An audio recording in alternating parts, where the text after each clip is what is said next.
Assalamualaikum warahmatullahi wabarakatuh. Alhamdulillah kita dah sampai ziarah makam pertama, iaitu ziarah di makam Habib Noh Al-Habsyi.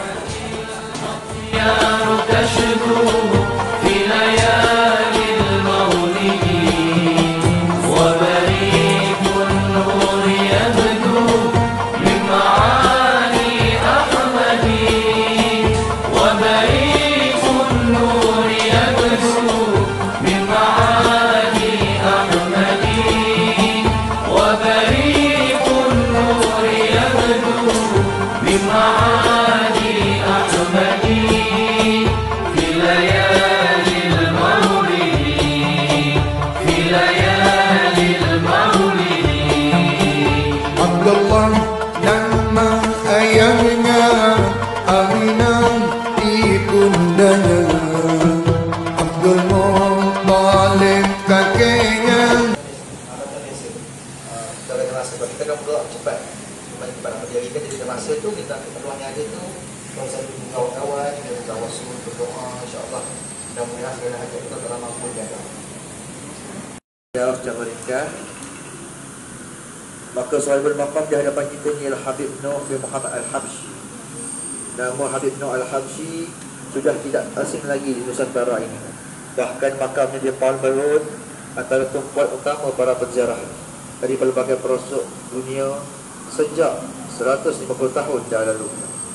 Anehnya semasa hayat beliau, Habib Noh bukanlah seorang yang masyhur, bahkan dianggap sebagai seorang yang kurang siuman.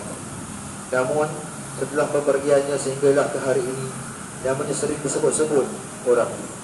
Habib Noh bin Muhammad Al-Habsyi lahir di atas kapal milik Kesultanan Palembang dalam pelayaran dari Palembang menuju ke Pulau Pinang sekitar awal tahun 1800. Dalam pelayaran tersebut, ibunya sedang salat menunggu saat kelahirannya. Kapal yang mereka naiki itu kemudiannya hampir karam setelah dipukul ombak dan angin taufan yang kuat. Bapanya lalu bernazar kepada Allah Subhanahu Wa Taala, jika kapal itu selamat daripada karam dan isterinya selamat melahirkan anak di atas kapal tersebut, maka anak yang dilahirkan kelak akan dinamakan seperti nama Nabi Nuh alaihi salam. Tidak lama kemudian apabila kapal itu menghampiri perairan Pulau Pinang, anak mereka itu lahir di atas kapal dengan selamat. Dengan kuasa Allah Taala, ribut dan angin taufan itu pun lenyap serta-merta sehingga mereka selamat mendarat ke Pulau Pinang. Bapa Habib Noh masyhur dengan gelaran Syekh Putih, merupakan seorang yang sangat dihormati oleh Gubernur Pulau Pinang ketika itu.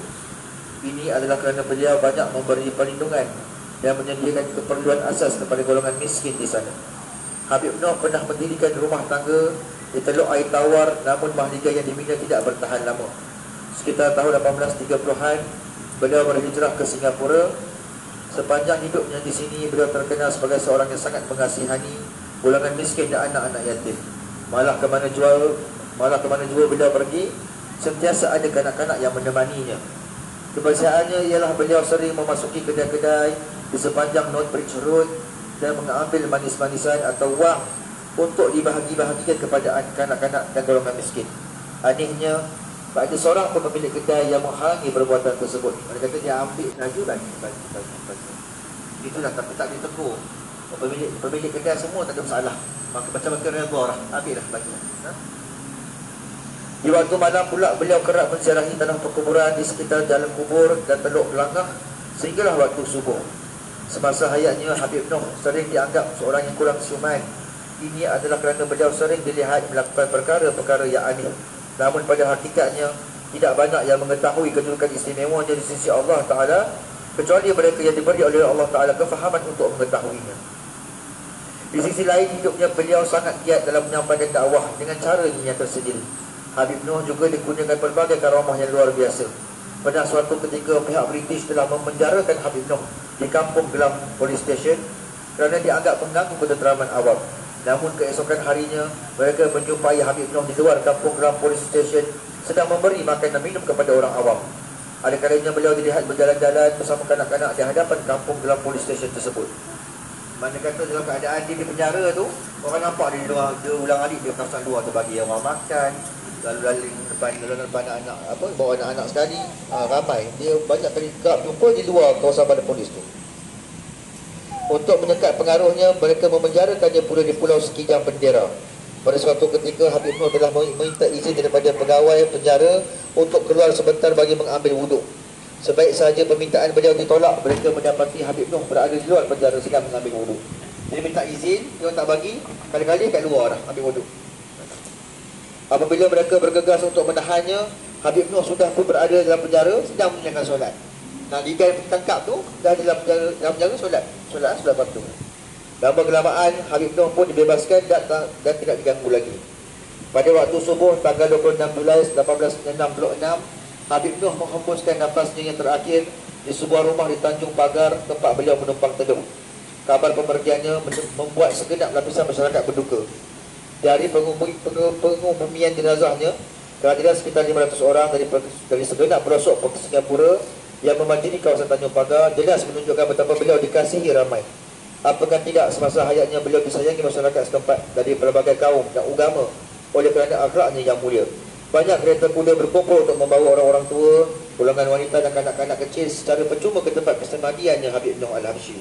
Jenazah Habib Noh telah dibawa ke puncak bukit Kampung Sambu di Tanjung Pagar yang menghadap laut untuk disemadikan sesuai dengan wasiat yang disampaikan olehnya kepada satu-satunya anggota keluarganya di Singapura semasa hayatnya tersebut.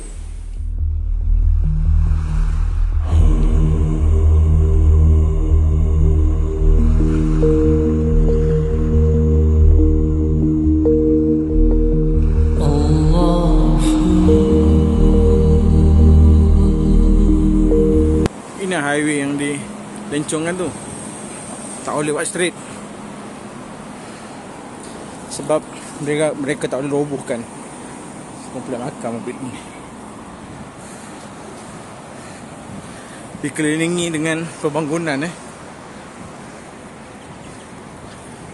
korang tak boleh kacau. Inilah Karomah Habib Noh. Ini dah macam-macam halangan. highway yang dilencongkan. Patutnya dia straight, tapi dia lencongkan sebab dia tak dapat nak buat straight sebab ada makam Habib Noh Al-Habsyi Karomah